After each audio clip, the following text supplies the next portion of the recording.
1917 পর ফিলিস্তিনের মুসলমানদের কাছ থেকে কম দামি জমি বেশি দামে কিনতে লাগলো। ভারত উপমহাদেশের ওলামায়ে কেরাম ফতোয়া দিলেন ফিলিস্তিনের মুসলমানদেরকে জমি বিক্রি করেন না, ইহুদিদের কাছে বিক্রি করা জায়েজ আছে কিন্তু করেন না। কেন?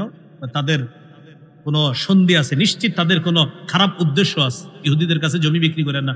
রাসূল সাল্লাল্লাহু আলাইহি সাল্লাম 13 বছর নির্যাতনের শিকার হলেন মক্কায়।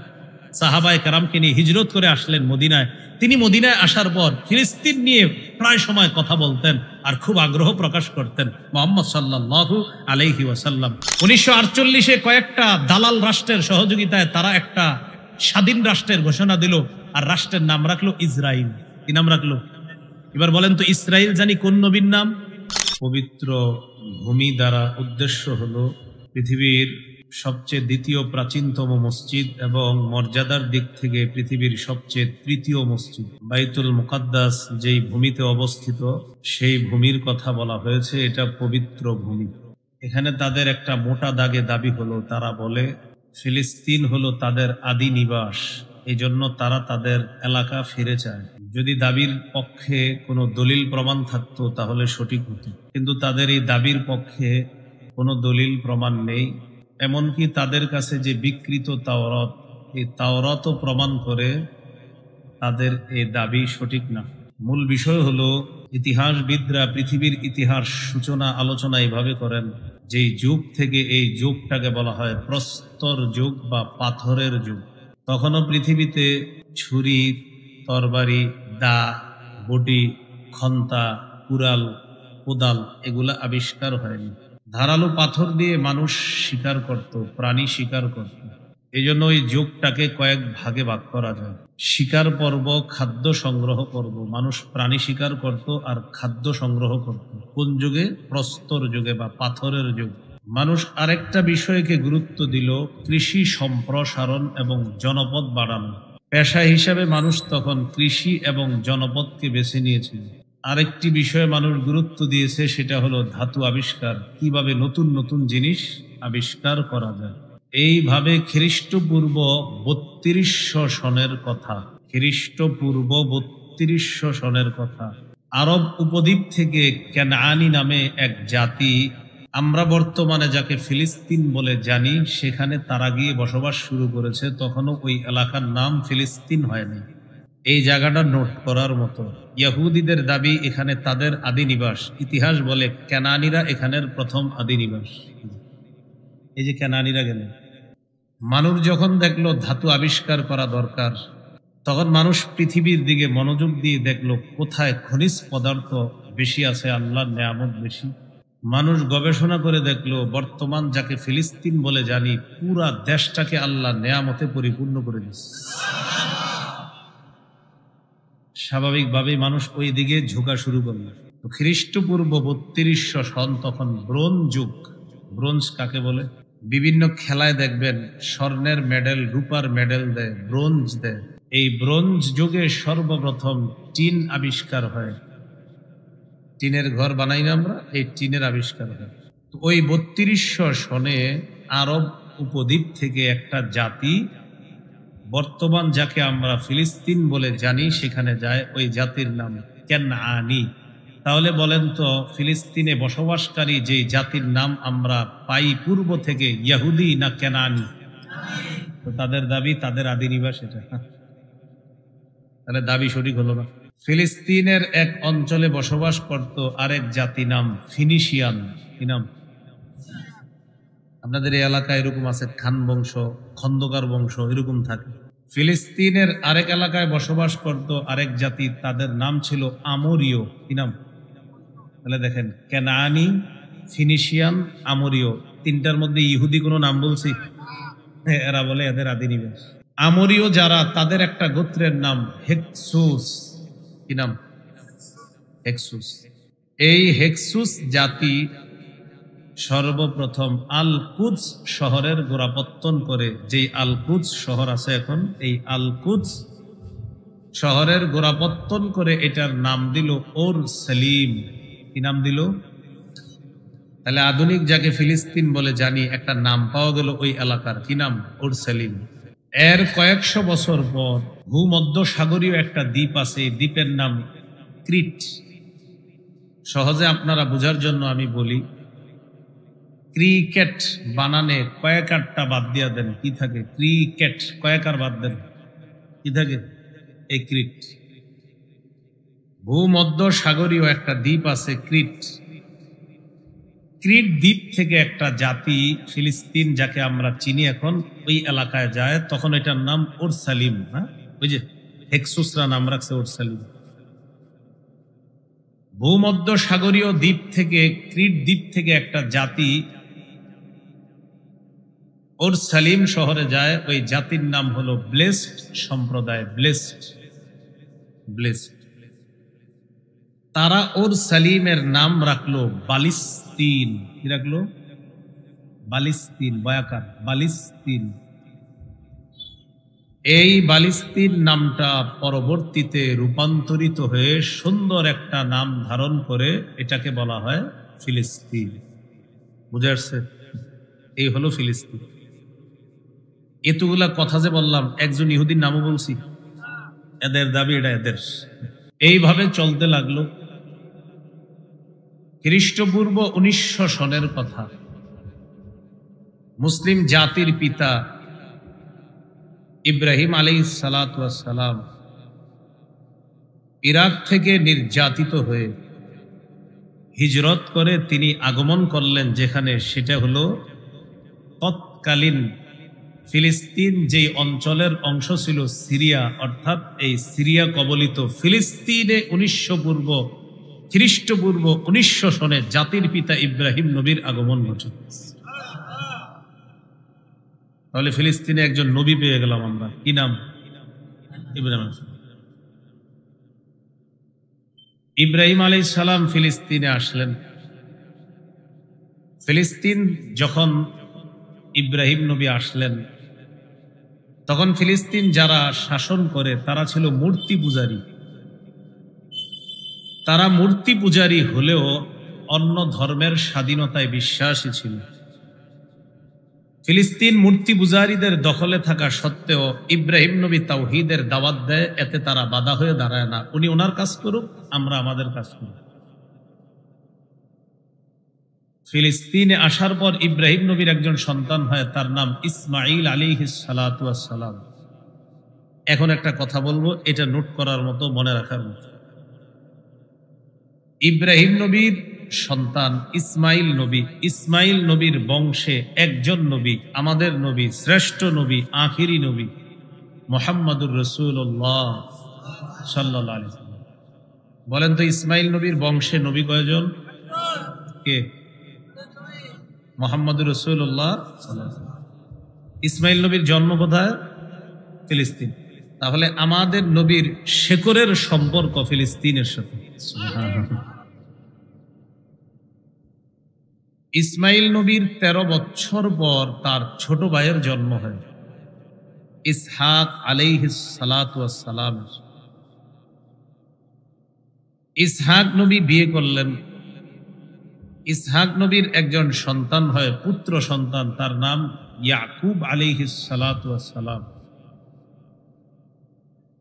ইয়াকুব নবীর আরেকটা নাম আছে ইসরাঈল। বলেন তো, ইয়াকুব নবীর আরেকটা নাম কি? ইসরাঈল। ইসরাঈলের একটা অর্থ আছে, ইসরা অর্থ বান্দা, ইল অর্থ আল্লাহ। ইসরাঈল অর্থ আল্লাহর বান্দা। এটা মনে না থাকলেও এটা মনে রাখেন, ইয়াকুব নবীর আরেকটা নাম জানি কি? ইসরাঈল। এবার আমার সাথে একটু বলেন, বলেন ইসরাঈলের সন্তান। বলেন, এটার আরবি বনি ইসরাঈল। বলেন তো, ইসরাইলের সন্তানের আরবি কি? বনু ইসরাঈল। আর কি ব্যাকরণগতভাবে শেষে বনি ইসরাঈল হয়ে গেছে। আজ ব্যাকরণ জানা দরকার নেই, আপনাদের একটু মনে রাখেন, ইসরাঈলের সন্তান, এটার আরবি বনি ইসরাঈল। তাহলে বলেন তো, ইসরাঈল কোন নবীর নাম? ইয়াকুব নবীর আরেক নাম কি? না, ইয়াকুব নবীর আরেক নাম কি নাম? ইসরাঈলের সন্তান, এটার আরবি জানি কি? তাহলে ইয়াকুব নবীর সন্তানদেরকে কি বলা হয়? এই ইয়াকুব নবীর সন্তানদেরকে বলা হয় বনি ইসরাঈল। ইয়াকুব নবী ফিলিস্তিন থেকে সফর করে চলে গেলেন তুরস্কের দক্ষিণাঞ্চল হাররানে। এখনো আছে অঞ্চলটা হাররান। সেখানে যাওয়ার পর ইয়াকুব আলাইহিস সালাতু ওয়াস সালাম বিয়ে করলেন। তার 11 জন পুত্র সন্তান হয়, এর মধ্যে একজনের নাম ইউসুফ আলাইহিস সালাতু ওয়াস সালাম। যদিও তাফসিরে এইভাবে আসছে ইউসুফ নবী সহ 12 জন পুত্র সন্তান। তাহলে ইব্রাহিম নবীর ছেলের নাম ইসহাক নবী, ইসহাক নবীর ছেলের নাম ইয়াকুব নবী, ইয়াকুব নবীর ছেলের নাম ইউসুফ নবী। ভাইয়েরা ইউসুফ নবীকে কূপে ফেলে দিল। পথচারীরা ইউসুফ নবীকে পেয়ে মিশরের মন্ত্রীর কাছে বিক্রি করে দিল। মিশরের মন্ত্রী ছোট্ট ইউসুফকে নিয়ে গেলেন মিশর। ইউসুফ নবী বড় হলেন। বড় হওয়ার পর পরিণত বয়সে যখন উনি উপনীত হলেন, লম্বা ঘটনা ঘটল। মিথ্যা ঘটনার মাধ্যমে ইউসুফ নবী জেলে গেলেন। জেলখানায় লম্বা সময় কাটাইলেন। কোন কোন মুফাসসিরের মতে 7 বছর, কেউ আরো কম বেশি লিখেছে। জেলখানা থেকে বের হলেন। আল্লাহ তাআলা আশ্চর্য কিছু ঘটনা ঘটানোর মাধ্যমে ইউসুফ নবীকে মিশরের খাদ্য মন্ত্রণালয়ের দায়িত্ব দিলেন। ইউসুফ নবী তার ভাই এবং তার বাবা ইয়াকুব নবীকে মিশরে নিয়ে আসলেন। ইউসুফ নবী এবং তার ভাইয়েরা মিশরে 150 বছর ভালোভাবে ছিলেন। কয় বছর বলেন তো? বনী ইসরাইল বলা হয় কোন নবীর সন্তানদেরকে? তাহলে ইউসুফ নবী এবং তার ভাইদেরকে কি বলা হয়? মাশাআল্লাহ, এই তো আপনাদের বুঝে এসে গেছে। 150 বছর বসবাস করার পর ইউসুফ নবী বিদায় নিলেন। পরবর্তী বনী ইসরাইল যারা দুনিয়াতে, তারা আস্তে আস্তে হিংসা, বিদ্বেষ, রাহাজানি তাদের মধ্যে চলে আসলো। আল্লাহর একত্ববাদের পরিবর্তে মূর্তি পূজা, পৌত্তলিকতা সহ ভয়ঙ্কর ভয়ঙ্কর অপরাধ তাদের মাঝে চলে আসলো। এইভাবে বনী ইসরাইল তাদের স্বভাব চরিত্র খারাপের দিকে যেতে লাগলো। হইতে হইতে একটা সময়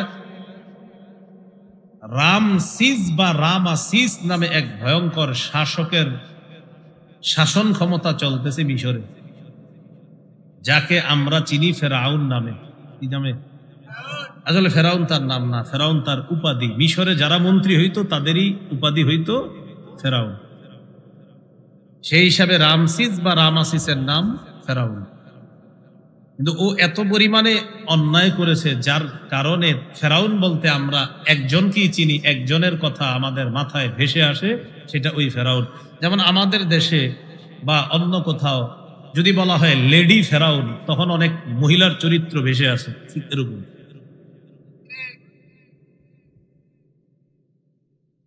তো ফেরাউন তার শাসনে বনী ইসরাইলদেরকে, পুরুষদেরকে দাস বানাইতে লাগলো, নারীদেরকে দাসী বানাইতে লাগলো। লম্বা ঘটনা ঘটলো।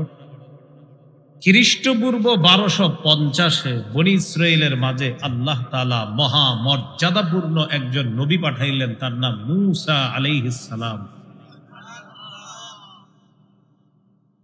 শত্রু ফেরাউনের ঘরে আল্লাহ তাকে বড় করলেন। একজনে ঘুষি মাইরা, একটা ঘটনা ঘটছে, উনি মিশর থেকে চলে গেলেন মাদিয়ানে। মাদিয়ানে 8 বছর বা 10 বছর থাকার পর শুআইব নবীর কন্যাকে তিনি বিয়ে করলেন। মূসা নবীর স্ত্রীর সন্তান সম্ভবা, গর্ভবতী স্ত্রীকে নিয়ে রওনা করলেন মিশর। পথিমধ্যে আগুনের প্রয়োজনীয়তা দেখা দিলে এক জায়গায় তিনি গেলেন। অনেক ঘটনা ঘটিয়ে আল্লাহ সেখানেই মূসা নবীকে নবুয়ত দান করলেন। নবী হয়ে তিনি আসলেন। ফেরাউনের মাধ্যমে দাওয়াত দেওয়া শুরু করলেন। আল্লাহ যত ধরনের অবাধ্য আচরণ করা যায় বনি ইসরাইলের মাঝে ছিল। মুসা নবী তাদেরকে দাওয়াত দিতে লাগলেন। দলে দলে লক্ষ লক্ষ বনি ইসরাইল আল্লাহর একত্ববাদে বিশ্বাসী হওয়া শুরু করল। ফেরাউন অলিখিত একজন শত্রু হয়ে গেল মুসা নবীর, আর মুসা নবীকে ফেরাউনও ভয়ঙ্কর শত্রু ভাবতে লাগলো। প্ল্যান করলো মুসা নবী আর তার বাহিনীকে পুরা দুনিয়া থেকে একবারে সরায় দিবে। প্ল্যান মোতাবেক ফেরাউন আগামীকালকে চূড়ান্ত হামলা চালাবে। আল্লাহ রাতের বেলা ওহী নাজিল করে বললেন, আন আসরি বিইবাদি ইন্নাকুম মুত্তাবাউন। মুসা আপনি বের হয়ে যান আমার বান্দাদেরকে নিয়ে, রাতের বেলা আপনাদেরকে ধাওয়া করা হবে, ফেরাউন ধাওয়া করবে। মুসা নবী ইমানদার বাহিনী নিয়ে রওনা করলেন। যাইতে যাইতে লোহিত সাগরের পারে গেলেন। সামনে পানি আর পানি, পিছনে শত্রু। ফেরাউন বাহিনী ধাওয়া করতে করতে কাছাকাছি চলে আসছে। এই পরিমাণ আসছে, যেই পরিমাণ আসার পর দুই দলকে দেখা যায়। মনে করেন ওই যে এরকম আর কি দেখা যাইতেছে, ওই যে দেখা যায় এরকম। আল্লাহ তাআলা বলেন, ফালাম্মা তারাআল জামআন قال أصحاب موسى إنا لمدركون قال كلا إن معي ربي سيهدين। দুই দল যখন দুই দলকে দেখলো, মুসা আলাইহিস সালাতু ওয়াস সালামের অনুসারীগণ বললেন, মুসা আমরা তো ধরা খেয়ে গেলাম। قال كلا, মুসা নবী জবাব দিলেন, কখনো না। ইন্না মাইয়া রব্বি সায়াহদিন, আমার সাথে আমার রব আছে, তিনি আমাকে রাস্তা দেখাবেন। আল্লাহ তাআলা ওহী প্রেরণ করলেন, আওহাইনা ইলা মুসা আনিদ্রিব বিআসাকাল বাহর। মুসা আপনি লাঠি দিয়ে সমুদ্রে আঘাত করেন। ফানফালাকা ফাকানা কুল্লু ফিরকিন কাত-তাউদিল আযীম। সমুদ্রে আঘাত করলেন, পানি দুই ভাগ হয়ে 12 গোত্রের জন্য আল্লাহ তাআলা 12টা শুকনা রাস্তা তৈরি করে দিলেন। মুসা আলাইহিস সালাতু ওয়াস সালাম ইমানদার বাহিনীকে নিয়ে শুকনা রাস্তা দিয়ে, রাস্তা পাড়ি দিয়ে ওপারে যেতে লাগলেন। ফেরাউন আর তার বাহিনী আসছে। তাফসীরের কিতাবে ফেরাউনের অদ্ভুতপূর্ণ আচরণের কথা এখানে উল্লেখ করছে। ও যখন সমুদ্রের কাছে আইসা দেখে রাস্তা, বিশাল বড় বাহিনীকে ডেকে ফেরাউন বলতে লাগলো, কি বুঝলা, এতদিন তোমাদের উপর রাজত্ব চলতো, এখন সমুদ্রের উপরেও চলতেছে রাজত্ব, দেখছো আমার জন্য রাস্তা রেডি। আল কামিল ফিত তারিখে আসছে, সামনে একজন ফেরেশতা ছিল, পিছনে একজন। সামনে যে তিনি ডাইকা ডাইকা রাস্তার উপরে উঠাইতেছে, জি জি তাড়াতাড়ি উঠেন, রাস্তায় আসেন। আর পিছনে একজন ফেরেশতা রয়ে গেছে যেন একজনও বাদ না থাকে। হ্যাঁ,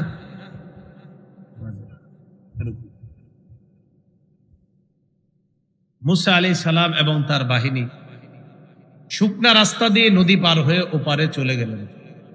ফেরাউন আর তার বাহিনী রাস্তার উপরে উঠা মোটামুটি চলতে লাগলো। সব বাহিনী যখন উঠা শেষ, আল্লাহ তাআলা মুসা নবী আর তার বাহিনীকে ওপারে নিয়ে দাঁড় করায় রাখলেন। একটু দেখো পিছনে ফিরে কি ঘটাই আমি। এই কথাটা এক পারার 7 পৃষ্ঠার শুরুতে আছে। وَأَغْرَقْنَا آلَ فِرْعَوْنَ وَأَنْتُمْ تَنْظُرُونَ। শুকনা রাস্তাকে আমি আল্লাহ বললাম পানি হয়ে যেতে, পানি হয়ে গেল। আমি আগরাকনা, ডুবিয়ে মারলাম, আলা ফিরআউন, ফেরাউন বাহিনীকে, ওয়া আনতুম তানজুরুন, মুসা নবী আর তার বাহিনী ওপাশে গিয়ে তোমরা বিষয়টা তাকায়া তাকায়া দেখতেছিলা আমি কিভাবে ডুবায়া মারি। ফেরাউন আর তার বাহিনী মরল। এই জায়গাটা মনে রাখার দরকার। মুসা নবী এবং তার অনুসারীদেরকে জানি কি বলা হয়, বনি ইসরাইল। কোন নবীর সন্তানদেরকে? বনি ইসরাইল। এখন কি মিশরে না নদীর ওপারে, সমুদ্র পার হয়ে ওপারে চলে গেছে। তাহলে এখান থেকে একটু মাথায় নিয়ে আসেন যে মিশরের পাশে একটা সমুদ্র পাড়ি দিয়ে মুসা নবী আর তার বাহিনী ওপারে, তাহলে মাথায় আনেন ওপারে যেখানে গেল এলাকার নাম কি?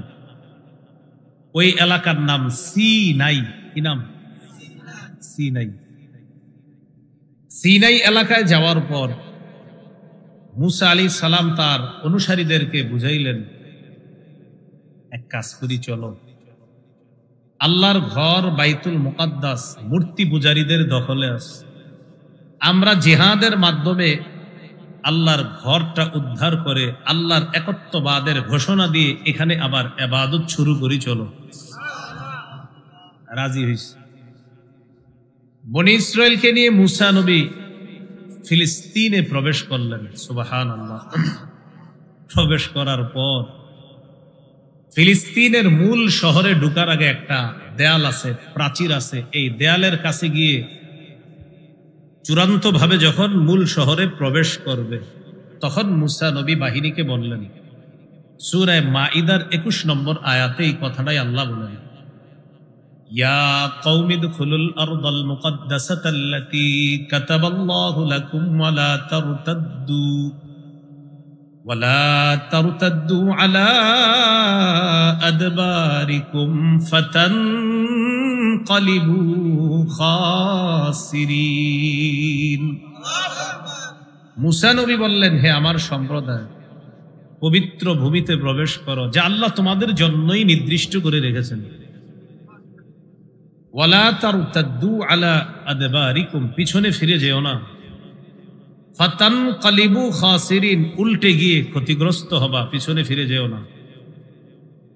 মুসা নবীর জাতি জবাব দিলেন, ক্বালু ইয়া মূসা ইন্না ফীহা কওমান জাব্বারিন। মুসা, ভিতরে এক প্রতাপশালী জাতি আছে, অনেক শক্তিশালী জাতি আছে। ইন্না লান নাদখুলাহা হাত্তা ইয়াখরুজু মিনহা, এই জাতি এখান থেকে বের না হওয়া পর্যন্ত আমরা প্রবেশ করব না।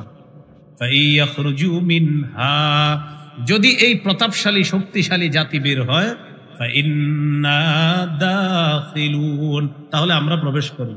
এই কথা বলার পর মুসা নবী অনেক বুঝাইলেন, চলো। সর্বশেষ এরা জবাব দিল, ইযহাব আনতা ওয়া রাব্বুকা ফাকাতিলা, মুসা তুমি আর তোমার রব যাও, গিয়ে লড়াই করো। ইন্না হাহুনা কাঈদুন, আমরা এখানে বসে থাকি, অপেক্ষা করি, তুমি আর তোমার আল্লাহ গিয়ে লড়াই করো। এটা কে বললো? বনি ইসরাইল। আল্লাহ রাগান্বিত হয়ে বনি ইসরাইলের উপর আযাব স্বরূপ ওই এলাকায় তাদেরকে উদ্ভ্রান্তের মতো ঘুরাইতে লাগলেন। এই এলাকাটার নাম হলো তিহ। কি নাম? তয় দীর্ঘিকার হ, তয় দীর্ঘিকার হ, কি হয়? তিহ। এটাকে বলে ময়দানে তিহ। জালালাইন যারা পড়েন বা পড়ান, মাশাআল্লাহ, তাদের এই বিষয়গুলো খুব সুন্দরভাবে জানা কথা। তিহ নামক ময়দানে আল্লাহ এদেরকে ঘুরাইতে লাগলো। এরা মনে করেন এই মাঠের থেকে বারবার বাহিরে যায়, গিয়ে দেখে আবার ওখানে আসছে, খালি ঘুরে মনে করেন আমরা বের হব, বাহিরে গিয়ে দেখি এখানে আছে। আল্লাহ এদেরকে উদ্ভ্রান্তের মতো ঘুরাইতে লাগলেন এখানে। সেখানেই মুসা নবীর ইন্তেকাল হয়। মুসা নবীর পর তার খাদেমকে আল্লাহ তাআলা নবুয়ত দান করেন, নাম ইউশা ইবনে নুন। আল্লাহ তাআলা এই ইউশা মুসা নবীর খাদেমকে নবী বানায় দিয়েছেন। ইউশা নবী বনি ইসরাইলকে বুঝিয়ে বললেন, তোমরা তো মুসা নবীর কথা শোনো নাই, আমি তোমাদেরকে ভালোভাবে বুঝাইতেছি, তোমরা নাফরমানি করার কারণে আল্লাহ ঘুরাইতেছে এখানে, চলো আমরা বাইতুল মুকাদ্দাসটা উদ্ধার করি জিহাদের মাধ্যমে। বনি ইসরাইলের বুঝ আসছে। ইউশা নবী বনি ইসরাইলকে নিয়ে বাইতুল মুকাদ্দাস দখলদারি, আল্লাহ বিশ্বাসীর বিরুদ্ধে আচরণকারী যারা, তাদের সাথে লড়াই করে মূর্তি পূজারীদের থেকে আল্লাহ বিশ্বাসীরা বাইতুল মুকাদ্দাস দখলে নিয়ে নেয়। এই হলো বনি ইসরাইলদের মোটামুটি দলগত ভাবে বাইতুল মুকাদ্দাসে প্রবেশ করা। আর বর্তমান যারা ইহুদি, তারা ওই তাদেরই আপনার বংশধর, তো তারা বলে এটা আমাদের আদি নিবাস। কোথায় আদি নিবাস? মাত্র পাইলাম তারা প্রবেশ করছে, এটা খ্রিস্টপূর্ব 1190 এর কথা। আর আমি ইতিহাস বলছি 3200 সন থেকে। 1190 এর আগে 3200 সন কেনানি, হেক্সুস, আমরীয়, ফিনিশিয়ান, ব্লেসড, ফারাও সাম্রাজ্য, এইগুলা হতে হতে লম্বা ঘটনার পর ইউশা নবীর মাধ্যমে বনি ইসরাইল 1150-এ এই প্রথম বাইতুল মুকাদ্দাসে প্রবেশ করে। তাহলে এটা কি আদি নিবাস হলো না অনেক পরে প্রবেশ হলো? বাকি এই জায়গাটা একটু মনে রাখেন, বলেন আমার সাথে, বাইতুল মুকাদ্দাস ইমানদারদের দখলে থাকবে, এটাই মূলনীতি। ইহুদিরা কি ইমানদার?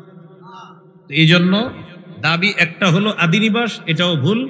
আরেকটা হলো আমাদের পূর্বপুরুষরা এখানে আসছে, হ্যাঁ এটা আমরা মানি, তারা ছিল ইমানদার, তোমরা বেঈমান, তাই ইমানদারদের দখল আমরা মানি। তো বেঈমানের বাইতুল মুকাদ্দাস দখল কোন ইমানদার মানে না, মানতে পারে না। এটা হলো মূল কথা।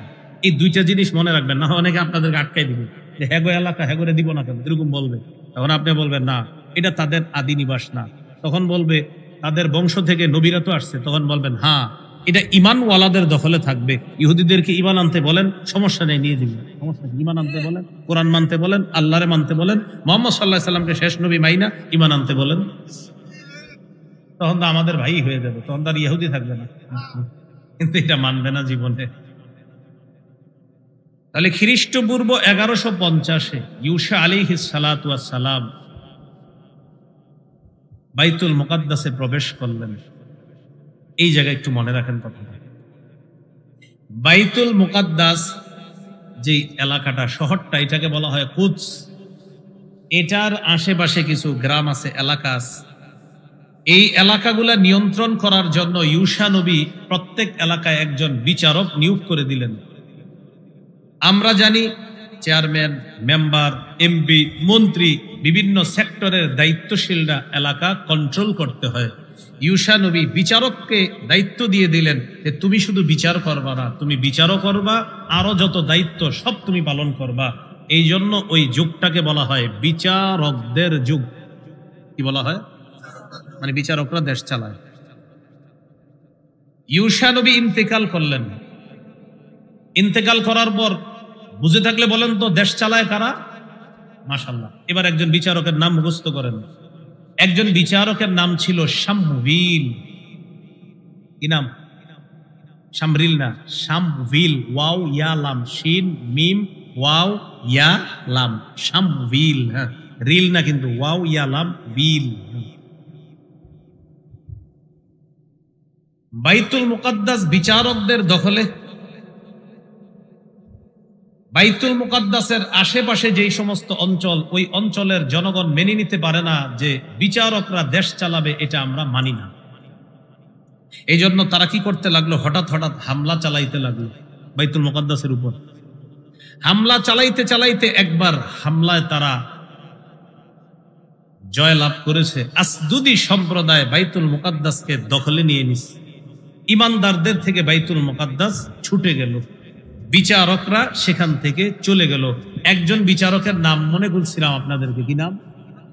এই শামউইল নামক বিচারককে আল্লাহ তাআলা নবুয়ত দান করলেন।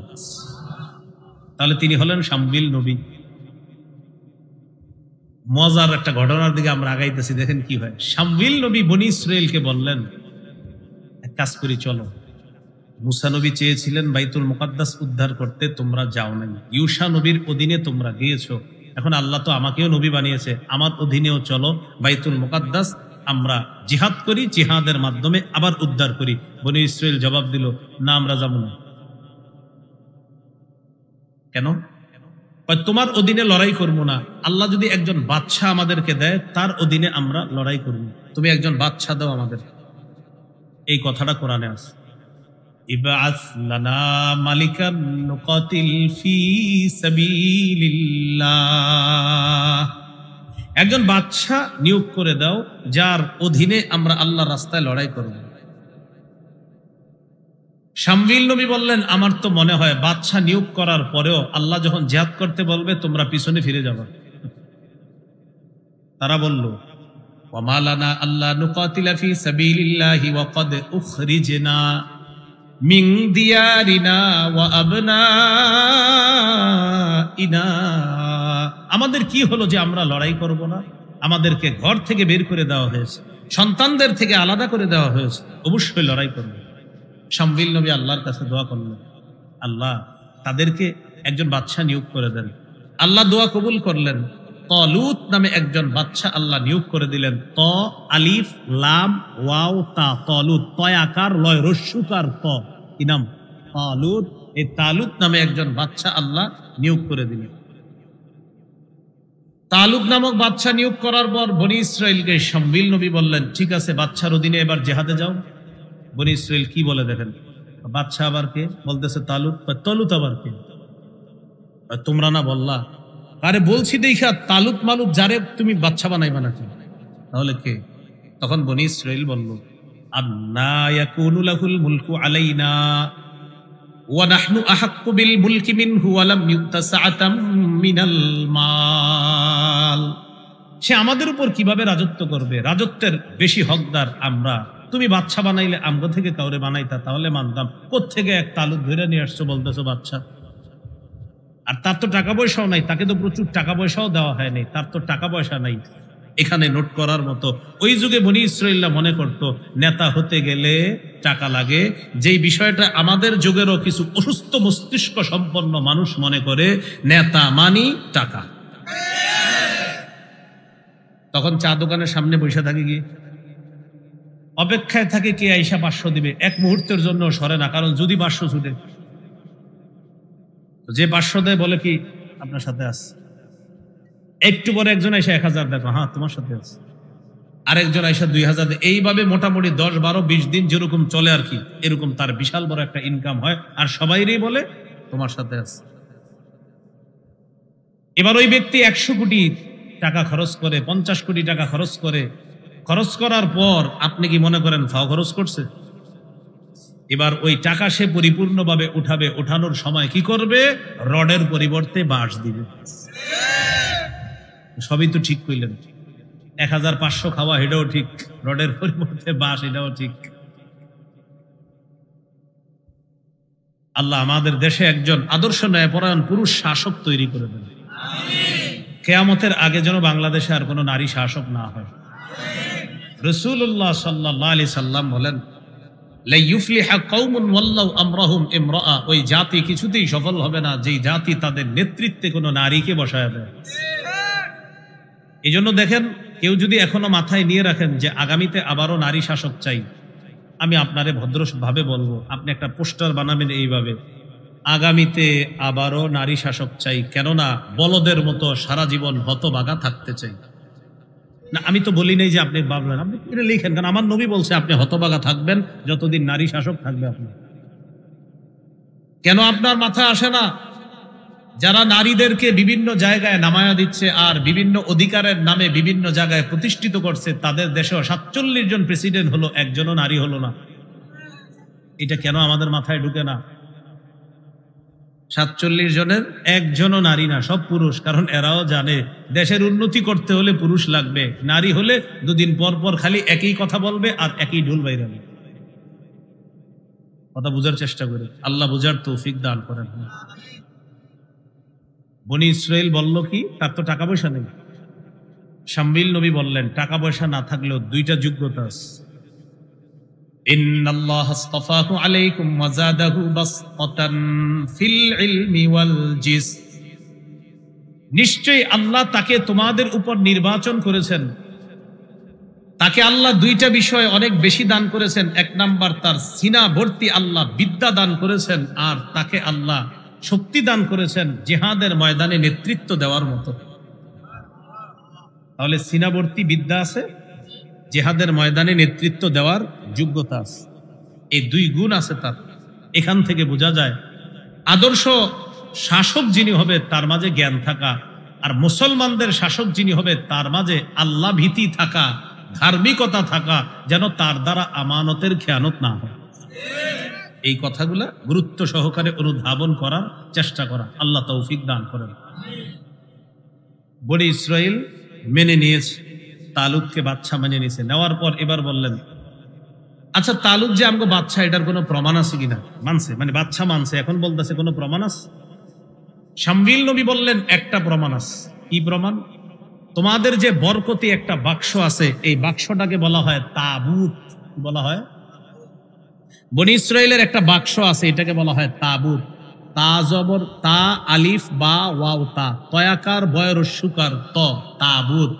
বাদশার নাম তলুত, আর বাক্স বরকতি বাক্সের নাম তাবুত। একটা হলো লয় রস্যুকার আর একটা বয় রস্যুকার। একটা তালুত, তিনি হলেন বাদশা, আর তাবুত এটা হলো বরকতি বাক্স। ওই বাক্সের মধ্যে স্বর্ণ ছিল, রূপা ছিল, ওই বাক্সের মধ্যে অনেক নেয়ামতে পরিপূর্ণ জিনিস ছিল। এই বাক্সটা আজদুদি সম্প্রদায় ওই যে বাইতুল মুকাদ্দাস হামলা চালায়া বিচারকদেরকে বের করে দিল, তারা এই বাক্সটা ছিনায় নিছিল। তখন শাম্মিল নবী বললেন, জিহাদে যাইবা তালুতের নেতৃত্বে যখন, যাওয়ার আগেই তালুত যে তোমাদের বাদশা, এটার প্রমাণ স্বরূপ ওই বরকতি বাক্সটা আল্লাহ তোমাদের কাছে ফিরাইয়া দিন। এই কথাটা আল্লাহ 2 পারার 20 নম্বর পৃষ্ঠায় বলেছে। আইয়াতিয়াকুমুত তাবুতু ফীহি সাকিনাতুম মির রাব্বিকুম ওয়া বাকিয়াতুম মিম্মা তারাকা আলু মূসা ওয়া আলু হারুনা তাহমিলুহুল মালাইকা। তালুত যে বাদশা হবে, এটার প্রমাণ হলো তোমাদের কাছে তোমাদের বাক্সটা ফিরে আসবে, যেটার মধ্যে মূসা নবী আর হারুন নবীর রেখে যাওয়া স্মৃতি আছে। এটা ফেরেশতারা বহন করে তোমাদের কাছে পৌঁছায় দিবে। তালুতের নেতৃত্বে মুজাহিদরা রওনা করলেন। কি উদ্ধার করবে? বাইতুল মুকাদ্দাস। কার বিরুদ্ধে লড়াই হবে? তার নাম জালুত। তাহলে একটু বলেন তো, বাদশার নাম কি? যিনি আল্লাহ বিশ্বাসীদের বাদশা, তার নাম কি? তালুত। বরকতি বাক্সের নাম তাবুত। যার বিরুদ্ধে লড়াই হবে তার নাম জালুত। তাহলে তলুত, তাবুত, জালুত। তলুত হলেন বাদশা, তাবুত হলো বরকতি বাক্স, যার বিরুদ্ধে লড়াই হবে তার নাম হলো জালুত। বাদশা তালুত মুজাহিদদের বিশাল বাহিনী নিয়ে রওনা করলেন। যাওয়ার সময় তিনি বললেন, তোমরা জিহাদের ময়দানে আমাকে মানবা কিনা, এটার একটা পরীক্ষা হয়ে যাবে। তোমরা যাওয়ার সময় একটা নদী পড়বে, এই নদী পাড়ি দেওয়ার সময় কেউ পানি পান করবা না। যারা পানি পান করবা তারা মুজাহিদ বাহিনী থেকে ছিটকে পড়বা। ঘটনাচক্রে কি হয়েছে জানেন? বেশিরভাগ মুজাহিদ ডক ডক করে পানি পান করছে, তার মানে বেশিরভাগ মুজাহিদ বাহিনী থেকে ছিটকে পড়ছে। স্বল্প সংখ্যক বাহিনী টিকে আছে। কেউ কেউ লিখেছেন তাদের সংখ্যা 300-র বেশি, কেউ লিখেছেন 313। তালুত এই ছোট্ট বাহিনী নিয়ে রওনা করলেন। মুজাহিদরা তখন আল্লাহর উপর ভরসা করে বললেন, কাম মিন ফিআতিন কালিলাতিন গালাবাত ফিআতান কাসীরাতাম বিইذনিল্লাহ। কত ছোট বাহিনী আল্লাহর হুকুমে বড় বাহিনীকে হারায়া দিছে। আল্লাহর সাহায্য থাকলে আমরা ছোট্ট মুজাহিদ বাহিনী জালেম জালুত বাহিনীকে হারিয়ে দিব। এখন একটা জিনিস মনে রাখবেন, আমার সাথে বলেন, মুজাহিদ বাহিনীতে দাউদ নবীর 2 ভাই ছিল। তাহলে নতুন করে আর একটা নাম এসে গেল, দাউদ। কি আসলো? তাহলে তালুত, তাবুত, জালুত, দাউদ। যাই হোক, দাউদ নবীর নামটা মাত্র আনলাম, এখনো পরিপূর্ণ আনি নাই। আনছি 2 ভাইকে, দাউদ নবীকে আনি নাই। বলেন তো, মুজাহিদ বাহিনীতে কোন নবীর 2 ভাই আছে? মাশাআল্লাহ। দাউদ নবীগণ 3 ভাই। 3 ভাইয়ের মধ্যে বড় 2 ভাই জিহাদে গেছে। দাউদ নবী সবার ছোট ভাই, বয়স হলো 16। অসুস্থ বাবার সেবা করার জন্য দাউদ নবী বাড়িতে রয়ে গেলেন। তাহলে বড় 2 ভাই জিহাদে।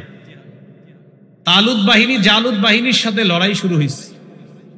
লড়াইয়ে আল্লাহ তাআলা ছোট্ট তালুত বাহিনীর সাথে বিশাল বড় সশস্ত্র জালুত বাহিনীকে নাস্তানাবুদ করে ছাড়তেছে। তালুতের জয় জয়কর অবস্থা, মুজাহিদদের জয় জয়কর অবস্থা। তবে একটা বাধা, এই বাধার নাম জালুত। জালুত বড় পালওয়ান। মাঠে আইসা বলতে লাগে বারবার, আমি এখনো বাকি আছি, আমার দল শেষ হয়ে গেল, আমি আছি বাকি এখনো। আমাকে না হারানো পর্যন্ত আল কুদস শহর তোমরা পাচ্ছ না, বাইতুল মুকাদ্দাস এত সহজে তোমরা পাইতেছ না। আর ওই যুগে নিয়ম, প্রতিপক্ষের কেউ থাকা পর্যন্ত জয় পরাজয়ের সুনিশ্চিত আপনি ঘোষণা করতে পারেন না। একটু খালি বাধা, তার নাম জালুত। তবে বাধাটা ভয়ঙ্কর, ওর সাথে লড়াই করার জন্য কেউ সাহস করে না। বাদশা তালুত না, মুজাহিদদের মধ্যে কেউ না। এবার বলেন তো বাহিনীতে কোন নবীর দুই ভাই আছে? মাশাআল্লাহ। দাউদ নবী কি জিহাদে আসছে না বাড়িতে? অসুস্থ বাবা দাউদ নবীকে বললেন, বাবা তুমি একটু জিহাদের ময়দানে যাও, গিয়ে দেখো তো তোমাদের ভাইয়ের কি অবস্থা। ওই ওরা অনেক আগে গেল, কোনো খোঁজ খবর নাই। দাউদ নবী অনুসন্ধানে আসলেন বড় দুই ভাইয়ের। জিহাদের মাঠে এসে দেখলেন তালুত বাদশার বনি ইসরাইল আল্লাহ বিশ্বাসীদের জয় জয়কর অবস্থা। শুধু বাধা হলো জালুতের সাথে কেউ লড়াই করার সাহস করছে না। ছোট্ট দাউদ নবী 16 বছর বয়স, তখনও নবুয়ত পাননি তিনি। বাদশাহ তালুতের কাছে গেলেন, গিয়ে বললেন, কি ব্যাপার, আপনারা কেউ যাচ্ছেন না কেন? বলতেছে কেউ সাহস করতেছে না। যদি আপনারা কেউ না যান, আল্লাহর উপর ভরসা করে আমাকে পাঠান। বয়স কত? 16। সবাই বাহিনীর এক বাক্যে বললেন, না এই বাচ্চারে পাঠায় কোনো লাভ নেই। দাউদ নবী বললেন, যেহেতু আপনারা কেউ যাইতেছেন না, যাইলে যান, আর যদি না যান, একজন তো যাবে, তো সে একজন আমারই পাঠান, হয়তো শহীদ না হয় গাজী। আর যদি আপনারা যান ভালো কথা, না গেলে আমাকে পাঠান। তো বাচ্চা তালুত দেখলো কেউ তো যাইতেছে না, ঠিক আছে যেমন পিরাবিরি করতেছে, পাঠাইয়া দিল। ছোট্ট দাউদ নবীকে পাঠাইয়া দিলেন। একটা পাথর নিয়ে দাউদ নবী মাঠে আসেন। পালোয়ান জালুত দাঁড়ায় রয়েছে, হাসতেছে। এত চিন্তা ভাবনার পরে বুঝি এটারে পাঠাইছে। দাউদ নবী হাঁটতে হাঁটতে সামনে গেছে, হাতটা জালুতের দিকে তাক করছে, আল্লাহর নাম নিয়ে পাথরটা মাথা বরাবর মারছে। পাথর মাথার পাশে আঘাত লাগতে জমিনে পড়ে গেছে জালুত। দাউদ নবী তরবারি নিয়ে গিয়ে জালুতের কল্লাটা দেহ থেকে আলাদা করে দেয়। আল্লাহ কোরআনে বলেন, ওয়াকাতালা দাউদু জালুতা। দাউদ নবী জালুতকে হত্যা করার মাধ্যমে বনি ইসরাইলকে জিহাদের বিজয় এনে দিলে আমি আল্লাহ বাইতুল মুকাদ্দাস আবার আল্লাহ বিশ্বাসী বনি ইসরাইলদেরকে ফিরিয়ে দিলাম। এরপরে আল্লাহ বলেন, ওয়াতাহুল্লাহুল মুলকা ওয়াল হিকমা। দাউদ আলাইহিস সালাতু ওয়াস সালাম পরিণত বয়সে উপনীত হলেন। আল্লাহ তাআলা তাকে একসাথে বাদশাহী দিলেন, আবার নবুয়ত দান করলেন। ইতিহাসের এখান থেকে আপনারা খুব গুরুত্ব সহকারে শোনেন কি হয়। দাউদ নবী একসাথে বাদশাহ আবার নবী। তিনি আল কুদস শহরে প্রবেশ করলেন। ফিলিস্তিনের 74%, কয় পার্সেন্ট? 74% এলাকা ব্যাপী দাউদ নবী সাম্রাজ্য বিস্তৃত করে বনি ইসরাইলের সর্ববৃহৎ সাম্রাজ্য তিনি গড়ে তোলেন। মানে আল্লাহ বিশ্বাসীদের সাম্রাজ্য, যেটা ইহুদিরা বর্তমানে বলে আমাদের সাম্রাজ্য। আমরা জবাব দিব, তোমাদের না, ইমানদারদের সাম্রাজ্য। তাদের না, ইমানদারদের। আর যদি বলে আমাদের বংশের, বলবো হ্যাঁ বংশের, তবে তোমাদের বংশের তারা ইমানদার ছিল, তোমাদেরই অবস্থা কেন? তখন বলবে আমাদের বংশের ছিল তো আমাদের। বলবেন না, আল্লাহর ঘর আল্লাহ বিশ্বাসীদের কাছে থাকবে, এটা মূলনীতি। এই জন্য এরা ছাড়তে চায় না, আর আমরা দিতে চাই না, আমরা দিব না ইনশাআল্লাহ। মুসলমানদের মুজাহিদ বাহিনী লড়তে থাকবে, এই লড়াই চলতে থাকবে ইনশাআল্লাহ। চূড়ান্ত বিজয় মুসলমানদেরই হবে। 74% ফিলিস্তিন বনি ইসরাইলের দখলে। দাউদ নবী শাসন ক্ষমতা চালাইলেন 40 বছর।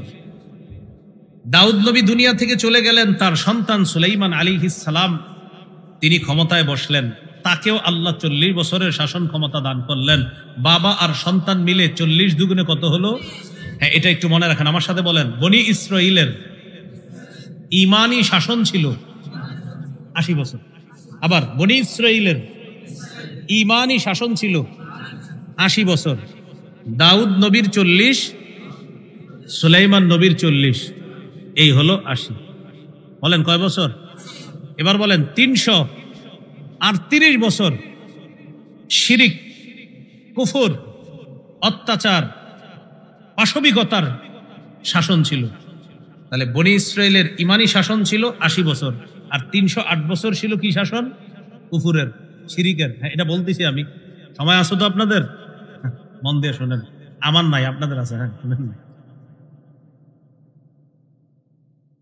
সুলাইমান আলাইহিস সালাতু ওয়াস সালাম বাইতুল মুকাদ্দাসটাকে পুনর্নির্মাণ করলেন সুন্দরভাবে। এটা আবার পুনর্নির্মাণ করলেন।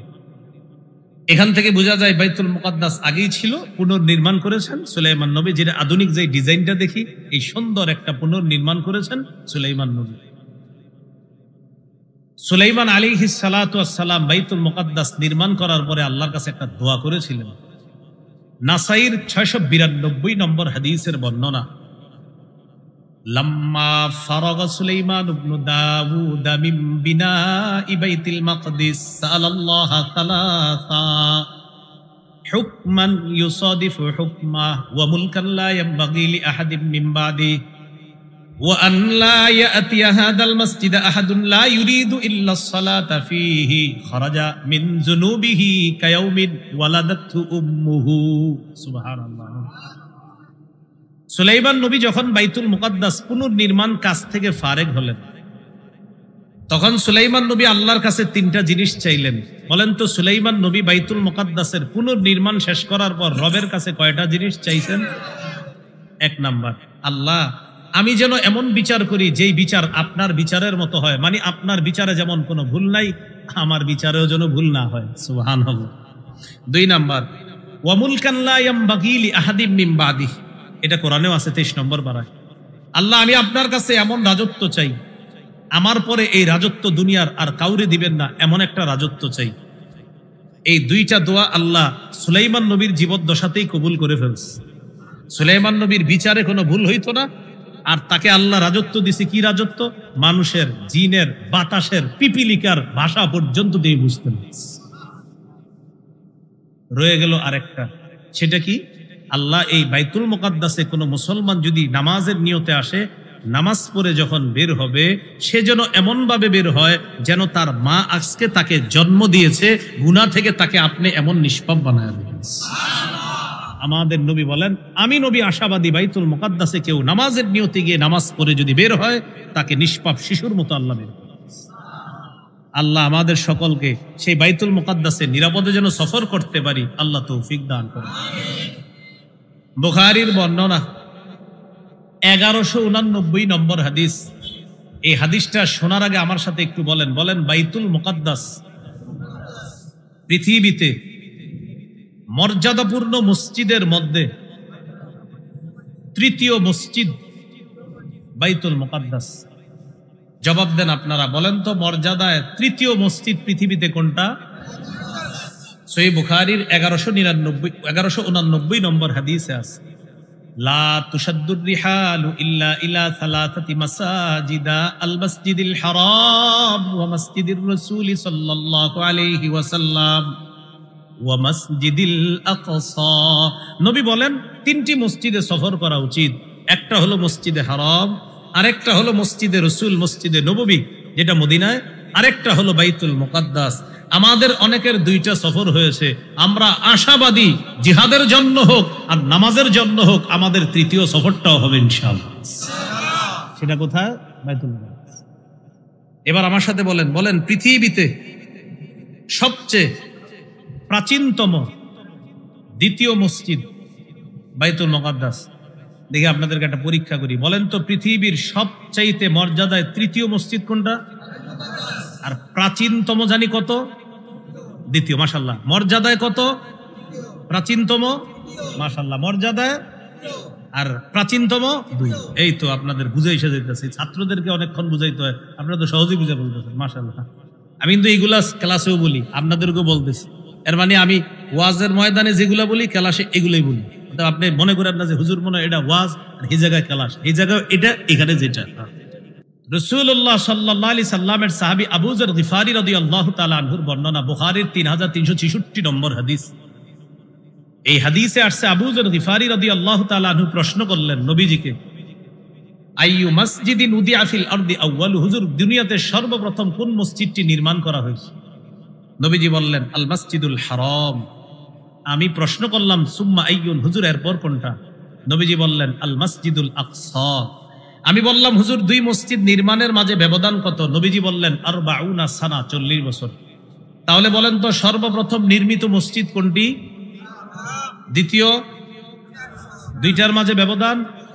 মাশাআল্লাহ। আল্লাহ আমাদের সকলকে এই প্রাচীনতম দ্বিতীয় মসজিদ আল্লাহর ঘর আর পৃথিবীর সবচাইতে মর্যাদায় 3 নম্বর মসজিদ, সেখানে যেন আমরা নিরাপদে অথবা জিহাদের জন্য আল্লাহ কবুল করে, আল্লাহ তৌফিক দান। বাইতুল মুকাদ্দাস মুসলমানদের এক সময়ের কেবলা।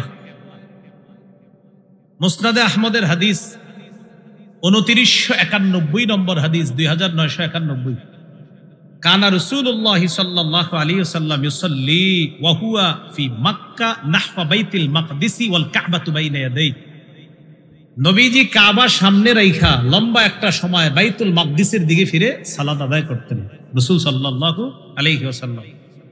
17-18 মাস এইভাবে নামাজ পড়ার পর খালি আসমানের দিকে তাকায়, এইভাবে মনটা চায় কাবার দিকে ফিরে নামাজ পড়তে, কিন্তু মুখ দিয়ে বলে না। আল্লাহ তাআলা বললেন, কদ নারা তাকাল্লুবা ওয়াজহিকা ফিস সামা। হাবিব, আপনি যে মাথাটা উঠানার নামান কেন, আমি কিন্তু জানি আপনার মনটা চায় কাবাটা যেন আবার কেবলা বানায় দেই, ঠিক না? আমি কিন্তু জানি, আপনি মুখ দিয়ে বলেন না। ঠিক আছে, ফালানুওয়াল্লিয়ান্নাকা কিবলাতান তারদাহা। আপনি যেটাকে চাইতেছেন আবার কেবলা, আমি খুব তাড়াতাড়ি আপনার চেহারাটা ওই কাবাকে কেবলা করে আবার ঘুরে দিই। নবী নামাজে আছে, মোটামুটি অর্ধেক হয়েছে। জিবরিল আমিন এসে বললেন, চেহারা তাড়াতাড়ি ঘুরান কাবার দিকে। কেন? কেবলা পরিবর্তন হয়ে গিয়েছে। নবী অর্ধেক নামাজ পড়লেন বাইতুল মাকদিসের দিকে ফিরে, আর অর্ধেক পড়লেন কাবার দিকে ফিরে। এই জন্যই মসজিদকে বলা হয় মসজিদু জিল কিবলাতাইন, দুই কেবলার মসজিদ, মানে এক নামাজ দুই কেবলার দিকে ফিরে। সুবহানাল্লাহ। যাই হোক, চলে আসি আবার সুলাইমান নবী, মনে আসেনি? এটা নির্মাণ করলেন। আরেকটা কথা বলি, আমাদের নবীজির মেরাজের রাতের স্মৃতি বিজড়িত স্থান ওই মসজিদ। সহিহ মুসলিমের 172 নম্বর হাদিস, লম্বা হাদিসের অংশ বিশেষ। মাদ্রাসার পাঠ্যপুস্তক অনুসারে মোট হাদিস সংখ্যা হবে 3033টা, এই হিসাবে 172 নম্বর হাদিস। রাসূলুল্লাহ সাল্লাল্লাহু আলাইহি ওয়াসাল্লাম বলেন, ওয়াকাদ রাআইতুনি ফি জামাআতিন মিনাল আম্বিয়া। আমি বাইতুল মুকাদ্দাসে দেখলাম অনেক নবীদের মাঝে, জানো হঠাৎ দেখি মুসা নবী দাঁড়ায়া দাঁড়ায়া নামাজ পড়তেছে। ফাইদা হুয়া রাজুলুন জাদুন দরবুন কান্নাহু মিন রিজালিশ শানুআতা। মুসা নবীকে দেখে আমার কাছে মনে হলো তিনি ছিপ ছিপে মধ্যম ধরনের লম্বা একজন মানুষ। মুসা নবী, তিনি সালাত আদায় করতেছে। ফাইদা হুয়া ঈসা কাইমুন ইউসাল্লি। হঠাৎ দেখলাম ঈসা আলাইহিস সালাতু ওয়াস সালাম নামাজ পড়তেছে। আকরাবুন নাসি বিহি শাবহান উরওয়া ইবনে মাসউদ আস-সাকাফি। ঈসা নবীকে দেখে আমার কাছে মনে হলো আমার সাহাবী উরওয়া ইবনে মাসউদ আস-সাকাফি দেখতে যেমন, ঈসা নবীকে আমার কাছে অনেকটা তেমন মনে হলো। ওয়া ইযা হুয়া ইব্রাহিম কাইমুন ইউসাল্লি। হঠাৎ দেখি ইব্রাহিম নবী নামাজ পড়ে। ফাইদা হুয়া আশবাহুন নাসি বিহি শাবহান সাহিবাকুম ইয়ানি নাফসা। নবীজি বললেন, ইব্রাহিম নবীকে তোমাদের এই সাথীর মতো মনে হলো, মানে আমি নবী মুহাম্মদ সাল্লাল্লাহু আলাইহি সাল্লাম দেখতে যেমন, ইব্রাহিম নবীকে আমার কাছে অনেকটা তেমনই মনে হলো। রাসূলুল্লাহ সাল্লাল্লাহু আলাইহি সাল্লামের স্মৃতি বিজড়িত স্থান বাইতুল মুকাদ্দাস। এবার আসেন পূর্বের আলোচনায় চলে আসি। বাইতুল মুকাদ্দাস, বনি ইসরাইলের ঈমানি শাসন ফিলিস্তিনে কয় বছর ছিল? ভালো আছে, কয় বছর ছিল? 80 বছর। দাউদ নবীর কয় বছর? সুলাইমান নবীর 80 বছর। সুলাইমান আলাইহিস সালাতু ওয়াস সালাম বিদায় নিলেন। বিদায় নেওয়ার পর বনি ইসরাইলের 12টা গোত্র ছিল। 10 গোত্র মিলে এক দল হয়ে গেল, আর 2 গোত্র মিলে আরেক দল হলো। এখানে উত্তর দক্ষিণ কোনটা? সম্ভবত এটা দক্ষিণ, এটা উত্তর, নাকি পশ্চিম কোনটা? আচ্ছা, দক্ষিণ কোনটা? আচ্ছা, এবার দেখেন, দক্ষিণ উত্তর। আমি 2 হাত 2 দিকে করছি, এটা উত্তর, এটা দক্ষিণ। 12 দলের মধ্যে 10 দল মিলে এক দল হলো, তারা ফিলিস্তিনের উত্তরে বসবাস করতে লাগলো। আর 2 দল মিলে এক দল হলো, তারা দক্ষিণে বসবাস করতে লাগলো। উত্তরে যারা বসবাস করতে লাগলো তারা একটা সাম্রাজ্য গড়ে তুললো, এটার নাম ইসরায়েলি সাম্রাজ্য। দক্ষিণে যারা বসবাস করতে লাগলো তারা একটা সাম্রাজ্য গড়ে তুললো, এটার নাম ইয়াহুদা সাম্রাজ্য।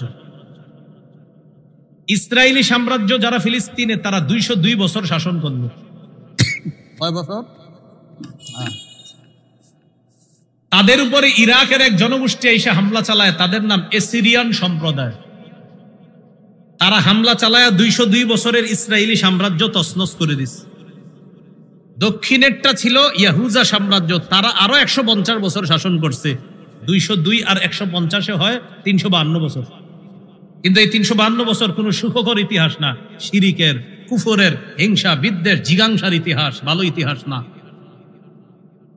তারা উত্তরে, তারা দক্ষিণে বসবাস করতে লাগলো। তাদের উপর হামলা চালাইলো ইরাকের বাদশা বুখতে নসর, বাইতুল মুকাদ্দাসটা ধ্বংস করে দিল। 40,000 ইহুদিকে বন্দী করে ইরাকে নিয়ে গেল বুখতে নসর। এরপর ফিলিস্তিন দখল করে যারা, তাদেরকে বলা হয় বেবিলন। কি বলা হয়? বেবিলন।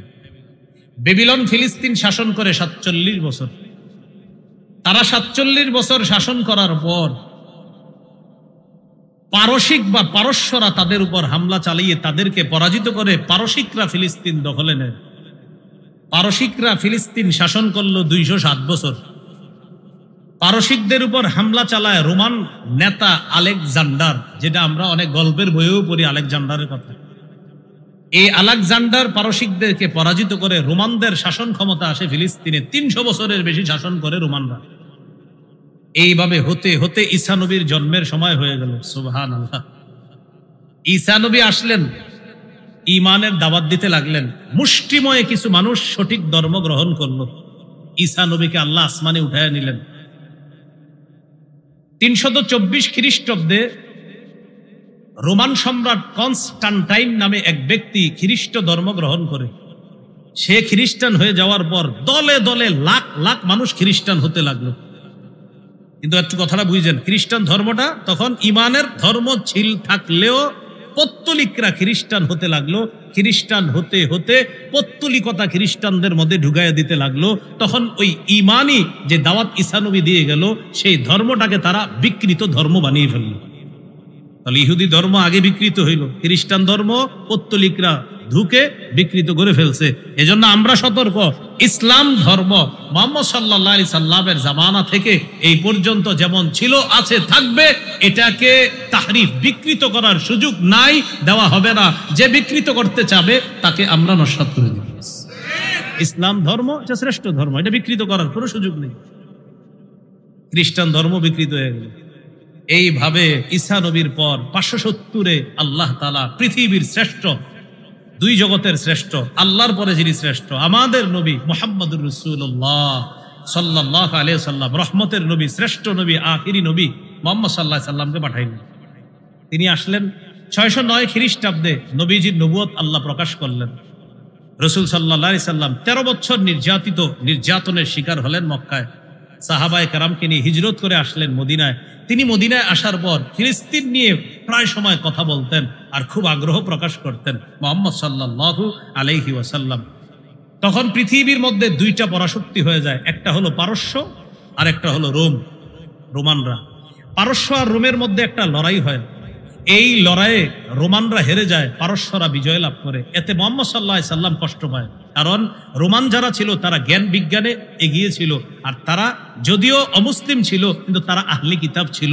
তারা ইমানদার না হলেও মুমিন যারা আমরা, আমাদের ধর্মের কাছাকাছি তারা ছিল, কিন্তু ইমানদার না, তাদেরকে বলা হতো আহলে কিতাব। বর্তমানে অনেকে আবার বিভিন্ন জায়গায় দাঁড়ায় কয় আমার ছেলের বউ আহলে কিতাব। এটা কিন্তু সঠিক না, যারে তারে বলা যাবে না। না, আপনি হাসেন না, আসলে আহলে কিতাব কি তো জানতে হবে। আপনি এটা কথার কথা আপনারা হাসি দিলেন না, আসলে বাস্তবতা তো জানতে হবে আহলে কিতাব কাকে বলে। আপনি বললেই তো আহলে কিতাব হলো না। এই আহলে কিতাব তারা হেরে গেল, মুহাম্মদ সাল্লাল্লাহু আলাইহি সাল্লাম আর সাহাবায়ে কেরাম কষ্ট পেলেন।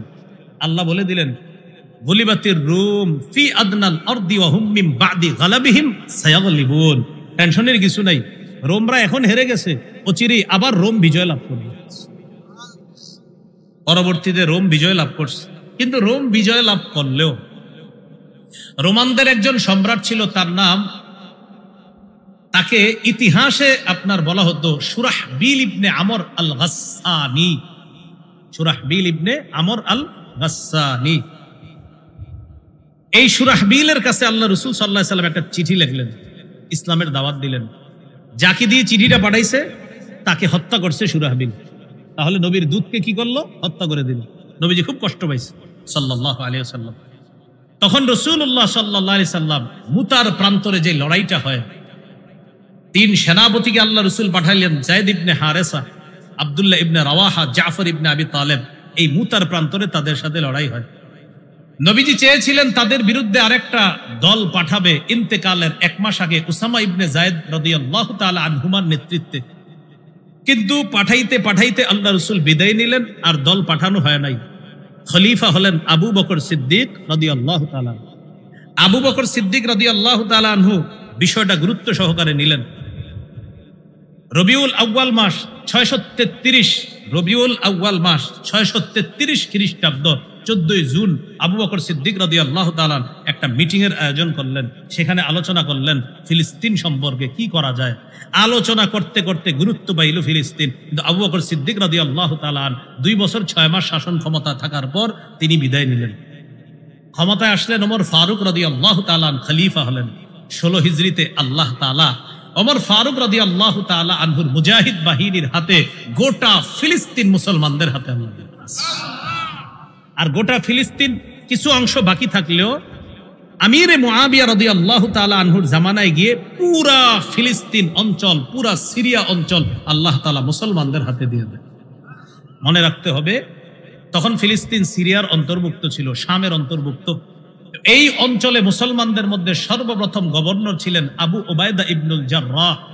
তিনি মহামারীতে ইন্তেকাল করেন। তারপর গভর্নর হলেন মুআজ ইবনে জাবাল, তিনিও মহামারীতে ইন্তেকাল করেন। তারপর গভর্নর হলেন ইয়াজিদ ইবনে আবি সুফিয়ান রাদিয়াল্লাহু আনহুম আজমাইন, তিনিও মহামারীতে ইন্তেকাল করলেন। তারপর গভর্নর হলেন রাসূলুল্লাহ সাল্লাল্লাহু আলাইহি ওয়াসাল্লামের শ্যালক, ওহীর লেখক আমিরে মুআবিয়া রাদিয়াল্লাহু তাআলা আন। আমিরে মুআবিয়ার জামানায় ফিলিস্তিনে শিক্ষা দীক্ষায় মানুষ উৎকর্ষ উন্নতি সাধন করতে লাগলো। গোটা ফিলিস্তিন মুসলমানদের হাতে চলে আসলো। এইভাবে ঘটতে ঘটতে লম্বা ঘটনা ঘটছে। উসমান রাদিয়াল্লাহু তাআলা আনহুর শাসন শেষের দিকে ফিতনা হলো, শুরু হলো পরবর্তীতে উমাইয়া শাসন। উমাইয়ারা লম্বা সময় শাসন ক্ষমতায় ছিলেন, 130-এরও বেশি সময় ছিলেন। তারপর আব্বাসীরা শাসনে আসলো, 656 পর্যন্ত তারা ছিল। আব্বাসীয় শাসনকে 2 ভাগে ভাগ করা যায়, একটা স্বর্ণযুগ আর একটা দুর্বল যুগ। দুর্বল যুগ থেকে ফিলিস্তিনে আস্তে আস্তে দুর্বলতা শুরু হয়। সেই দুর্বলতা আস্তে আস্তে ক্রুসেডাররা গিয়া সেই দুর্বলতা পেয়ে যায়। সর্বশেষ বাইতুল মুকাদ্দাস আবারও অন্যদের অধীনে চলে যাওয়ার পর সুলতান সালাহউদ্দিন আইয়ুবীর মাধ্যমে আল্লাহ ফিরিয়ে দিয়েছিলেন। দেওয়ার পরেও আবার ক্রুসেডাররা এটা হামলা করবে। এইভাবে করতে করতে একটা সময় লম্বা হিস্টোরি মাঝে হিটলার অনেক ইহুদিদেরকে দুনিয়া থেকে হত্যা করার পর পৃথিবীতে কিছু ইহুদি বাকি আছে। ফিলিস্তিন 1917 সনে ইহুদির সংখ্যা 8%। কয় পার্সেন্ট বলেন? 1917-তে ফিলিস্তিনি ইহুদি কয় পার্সেন্ট? 8%। 8% ইহুদিরা চিন্তা করলো আমাদের তো দুনিয়াতে আর বেশি বাইচা নাই কেউ, আমরা এক কাজ করবো, সারা দুনিয়ার ইহুদিদেরকে আমরা একত্রিত করব, বাইতুল মুকাদ্দাস আমাদের প্রধান বানাবো, বাইতুল মুকাদ্দাস থেকে মদিনা পর্যন্ত আমরা লম্বা একটা সাম্রাজ্য বানাবো। এটার নাম রাখছে তারা গ্রেটার ইসরাইল। কি নাম রাখছে? এটা তাদের একটা গোপন চুক্তি। তাদের সাম্রাজ্য হবে মদিনা পর্যন্ত, এটা তাদের টার্গেট। তাদের টার্গেট হলো বাইতুল মুকাদ্দাস থেকে মদিনা পর্যন্ত সাম্রাজ্য বানিয়ে গোটা দুনিয়া আমরা শাসন করব। এটাকে আরবিতে বলা হয় সাইহুনিয়া, ইংরেজিতে বলা হয় জায়োনিজম। বলা হয় জায়োনিজম। এটাই তো তাদের বর্তমান মূল পলিসি। তারা কি করলো জানেন? 1917-এর পর ফিলিস্তিনের মুসলমানদের কাছ থেকে কম দামি জমি বেশি দামে কিনতে লাগলো। ভারত উপমহাদেশের ওলামায়ে কেরাম ফতোয়া দিলেন ফিলিস্তিনের মুসলমানদেরকে জমি বিক্রি করেন না, ইহুদিদের কাছে বিক্রি করা জায়েজ আছে কিন্তু করেন না। কেন? তাদের কোনো সন্ধি আছে, নিশ্চিত তাদের কোনো খারাপ উদ্দেশ্য আছে, ইহুদিদের কাছে জমি বিক্রি করেন না। যেই ঘটনাটা কাশ্মীরের ক্ষেত্রেও ঘটছে, আল্লামা তাকি উসমানী হাফিজাহুল্লাহ ফতোয়া দিয়েছিলেন যেন কাশ্মীরের মুসলমানরা হিন্দুদের কাছে জমি বিক্রি না করে। হযরতের ফতোয়া খুব কার্যকরী হয়েছে। ওই যুগে ভারত উপমহাদেশে আলেমরা ফতোয়া দিয়েছিলেন, কিন্তু ভাই কম দামি জমি যদি বেশি দাম দিয়ে কিনে কে না চায় বেশ। তখন ইহুদিরা কম দামি জমিগুলা বেশি দামে কিনতে কিনতে 1917-তে কয় পার্সেন্ট জানি? 8%। আস্তে আস্তে ইহুদি বাড়াইতে লাগলো, এলাকা বাড়াইতে লাগলো। 1948-এ গিয়ে তাদের পার্সেন্ট হয়ে গেল 38। মাত্র কয়েক বছরে 30% বেড়ে গেল। 1948-এ কয়েকটা দালাল রাষ্ট্রের সহযোগিতায় তারা একটা স্বাধীন রাষ্ট্রের ঘোষণা দিল, আর রাষ্ট্রের নাম রাখলো ইসরাইল। কি নাম রাখলো? এবার বলেন তো ইসরাইল জানি কোন নবীর নাম? মাশাআল্লাহ, ইসরাইলের সন্তানের আরবি জানি কি? মাশাআল্লাহ। তারা দাবি করে আমরা সেই নবীর সন্তান। আমরা বলি ঠিক, কিন্তু বাইতুল মুকাদ্দাস এটা দখলে থাকবে ইমানদারদের। আল্লাহর ঘর থাকবে আল্লাহ বিশ্বাসীদের দখলে, আল্লাহ অবিশ্বাসীদের দখলে না। আরেকটা কি জানি ছিল তাদের দাবি? আমরা আদি নিবাস। আমি ইতিহাস বলে প্রমাণ করেছি আসলে তারা আদি নিবাস। কেনানিরা, আমরীয়, ফিনিশিয়ান, হেক্সুস, ব্লেসড, ফারাও সাম্রাজ্য। এরপরে করতে করতে খ্রিস্টপূর্ব 19-এ ইব্রাহিম নবী, ইসহাক নবী, ইয়াকুব নবী, ইউসুফ নবী আসলেন মিশরে 150। এরপরে খ্রিস্টপূর্ব 1250-এ মুসা নবী লোহিত সাগর পাড়ি দিয়ে ঢুকলেন সিনাই থেকে গেলেন ফিলিস্তিন। দেয়ালের কাছে গিয়ে কয় আমরা যাব না, তিহ নামক এলাকায় ঘুরাইলেন। ইউসা নবী হলেন, মুজাহিদদেরকে নিয়ে জিহাদ করে বাইতুল মুকাদ্দাস উদ্ধার করলেন। বিচারকদের যুগ চলতে লাগলো। ইউসা নবী বিদায় নিলেন, শাম্বিল নবী হলেন। তার দোয়ায় তালুতকে আল্লাহ বাদশা বানাইলেন। তালুত বাদশা হওয়ার পর তার অধীনে মুসলমানরা লড়াই করে বাইতুল মুকাদ্দাস উদ্ধার করে জালুত নামক বাদশাকে হত্যা করলো নবী দাউদ। বয়স তখন ছিল মাত্র 16 বছর। নবী দাউদ আলাইহিস সালাম যখন বাদশা হলেন, নবী হলেন 40 বছর, তার সন্তান 40 বছর, এই 80 বছর। বলেন তো 80 বছরকে কি শাসন বলে? ইমানি। এই 80 বছরকে বনি ইসরায়েলের কি শাসন বলে? ইমানি শাসন বলে। আর হলো পরবর্তীতে ওই যে 12 গোত্র মিলে, 10 গোত্র মিলে উত্তরে আর 2 গোত্র মিলে দক্ষিণে ইসরায়েলি সাম্রাজ্য, ইয়াহুজা সাম্রাজ্য, তারা 2 দল মিলে চালিয়েছিল 338 বছর। কিন্তু এই 338 বছর হলো শিরিকের যুগ, পৌত্তলিকতার যুগ, আল্লাহ বিরুদ্ধী যত আচরণ আছে এই যুগ। সেই যুগ থেকে এখনো পর্যন্ত ইহুদিরা তারা দাবি করে আসতেছে। তাদের দাবির সপক্ষে যে দলিল মজবুত না, কোনো দলিলই নাই, হুদাই দাবি করে, এটা আমি দলিলই তো নেই। যাই হোক, সর্বশেষ কথা হলো এইভাবে তারা সাম্রাজ্য বাড়ানো, এটা তাদের ষড়যন্ত্র। 48 থেকে তারা স্বাধীন রাষ্ট্র করলো। পরে ফিলিস্তিন এখন আর জমি কিনে না, এখন খালি দখল। কি করবে? দখল করতে করতে ওই ফিলিস্তিন দখল করবে আর মদিনা পর্যন্ত সাম্রাজ্য বিস্তৃতি, এটা তাদের টার্গেট। আমাদের করণীয় 4টা। 1 নাম্বার করণীয় সহযোগিতা পাঠানো। সহযোগিতা সঠিক সোর্সের মাধ্যমে যদি পৌঁছতে পারে তাহলে পাঠানো। বর্তমান যেটা আছে দায়িত্বে মাহমুদ আব্বাস, এটার আমার মোটেই বিশ্বাস হয় না। আমি জানি না হযরত ওলামায়ে কেরাম আছে, এরা হযরতরা কি জানে তাকে জানি না, তা আমার কাছে এটা চূড়ান্ত মুনাফিক মনে হয় এটারে। এটা হলো একটা সহযোগিতা বোঝানো। তো এটাকে সহযোগিতা সঠিক সোর্সে পাঠানো। 2 নাম্বার জিহাদ করা। এখন জিহাদ কিভাবে করবেন? প্রাচীরের মতো এখন আপনার জাতীয়তাবাদের স্লোগানের মাধ্যমে প্রাচীর দেওয়া হলো। আপনার আল্লাহ বিরুদ্ধে যত কথা আছে সব শুরু হলো। 1967-তে কিন্তু একবার 3 দেশ মিলে ইসরায়েলকে ধরাশয়ী করতে চেয়েছিল। মিশর, জর্দান, সিরিয়া, এই 3 দেশ মিলে 1967-তে ইসরায়েলকে ধরাশয়ী করতে চেয়েছিল। 6 দিনে ইসরায়েল এই 3 দেশকে থামায় দিয়েছে, 6 দিনে। কিন্তু কেন থামাইছে জানেন? একটা মুনাফিকি আচরণের মাধ্যমে। এই মুনাফিকিটা করছে আমাদের পার্শ্ববর্তী রাষ্ট্র, যেও এই মুনাফিকি আচরণ করছে। এইভাবে আপনার তখন এটা থামায়া দেয়। তবে মুসলমানদের স্লোগানটা তখন সঠিক ছিল না। তারা বলছিল আল ইজ্জাতু লিল আরব, সম্মান আরবের। এটা জাতীয়তাবাদের স্লোগান, এটা ইসলাম বিদ্বেষী স্লোগান। আর মুজাহিদ যারা ফিলিস্তিনের পক্ষে লড়তেছে তাদের স্লোগান হলো আল ইজ্জু লিল্লাহ, সম্মান আল্লাহর। এটা হলো ইসলামের স্লোগান। আল্লাহ বুঝার তৌফিক দান করেন। তাহলে 2 নাম্বার জিহাদ করা, এখন তো সীমানা, সুযোগ নাই আমাদের। 3 নাম্বার ইআদাদ, প্রস্তুতি নেওয়া। আল্লাহ কখনো সুযোগ করে দিলে আমরা যাব, এ হলো প্রস্তুতি। 4 নাম্বার তাদের যে অর্থ যোগান হয় যে মাধ্যমে, ওই মাধ্যমগুলা যেন আমার আপনার পকেটে, আমার আপনার শরীরে না আসে, অন্তত এটা চেষ্টা করা, অর্থাৎ তাদের পণ্যগুলো বয়কট করা। এই 4টা করণীয় আমাদের জন্য। মনে থাকবে তো ইনশাআল্লাহ? আল্লাহ তাআলা আমাদের সকলকে যে কথাগুলা শুনলাম বললাম আমল করার তৌফিক দান করে। আমরা কেউ উঠবো না। খুলনার পীর সাহেব হযরত আসছেন ইনশাআল্লাহ, এরপর হযরত আলোচনা করবে, দোয়া করবে ইনশাআল্লাহ। ও পণ্যগুলা, ইসরায়েলি পণ্যগুলা আপনার যেগুলো আছে এগুলো আমরা বর্জন করব। চার্ট আছে, বিভিন্ন জায়গায় লিস্ট আছে, ওগুলো আমরা দেখে দিব। যত পানীয় আছে, বিশেষ করে পানীয়গুলা বেশি বিক্রি করা হয়, এগুলা বর্জন করবেন। আমি ইবতেদায়ী যখন পড়ি আমাদের মাদ্রাসার বারান্দায় বিলবোর্ডে দেখছিলাম এই পণ্যগুলা বর্জন করা। তখন থেকে এই পর্যন্ত অদ্যবধি 18 বছর কোনো পানীয় আল্লাহর রহমতে মুখে দেয়নি। কোনো পানীয় না, কোনো পানীয় না, যে কোনো পানীয় না। গোস্ত খাওয়ার পরে শরীর খেলাম তো একটু খামু না, এরকম কোনো পানীয়। এই জন্য তাদের যে পণ্যগুলা বর্জন করা।